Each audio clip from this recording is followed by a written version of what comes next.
Zdravo svima, ja sam Ana, vi gledate MMA Institut, a sa mnom je večeras ovde jedan jedini, dobro poznati Dule Đakić. Kako si, Dule? Ćao Ana, dobro je, Bogu hvala. Ti si iz Zemuna, pozdrav za sve Zemunce. Reci mi sad 3 karakteristike kada bi na ulici prošao neki momak i sad šta on treba da ima, kako treba da izgleda, da bi ti rekao, to je 100% Zemunac. Treba da bude opušten, treba da bude spreman da pomogne svakom u datoj situaciji kada ta situacija zahteva neku pomoć i treba da bude duhovit. Koje su najveće prepreke koje si doživljavao tokom cijele svoje karijere? Najveća prepreka je već poslednjih 7-8 godina ta povreda oka koju imam, ja ne vidim na ovo oko, jedno 80-90%, imao sam 7 operacija i u toku svih priprema uvek postoji rizik da daleko bilo, ne daj Bože, ostane skroz bez vida, tako da to mi je to najveća prepreka, samo moram se paziti da ne primi neki udarac na sparingu ili na meču. Kada ste ti i Vasa bili malo mlađi, malo luđi, imali ste takmičenje ko će spavati sa više žena. Da li je to istina? Ko je pobedio? To nas sve zanima. Da. Šta da znamo, reći, ajde.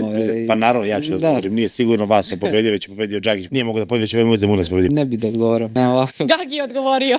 Ali neke stvari koje se pričaju su istinite, neke su izmišljene, neke su poluistinite. O nekima se samo špekuliše, ali sigurno da smo jedan od najprepoznatljivih, u stvari prvi prepoznatljiv duo tu. Definitivno. Razne stvari koje su trenutno u trendu i postale popularne ne bi uopšte smjele da se emituju na televiziji, tako da ako počnemo od bivših robijaša i kriminalaca koji gostuju po različitim emisijama i po zadrugama do pevačica kojima ne bi trebalo bude mjesto ni u striptiz baru na televiziji, dolazimo do toga da društvo bude potpuno sakaćeno. Onda se posle čudimo što su nam mlađe generacije nekad zalutale. Ako imaš neku tetovažu koju bi izdvojio kao tvoju omiljenu, koja bi to bila? Pa ne, onda mogu mako bih se ove tetovaže, jer jednostavno bodemo oči i privlačimo pažnju. Savjetujem klincima da se ne tetoviraju, jer to može da se pre svega ostavite kao ličnost, da li je to na poslu, sportu, muzici, kulturi, da date neki primjer koji sutra može da bude ponos vaše cele porodice i prijatelja. Hvala ti puno, Čaka, što si gostovao. Hvala tebi, Ana. Mi se vidimo u sledećoj epizodi MMA Instituta. Ostanite tu i vidimo se brzo.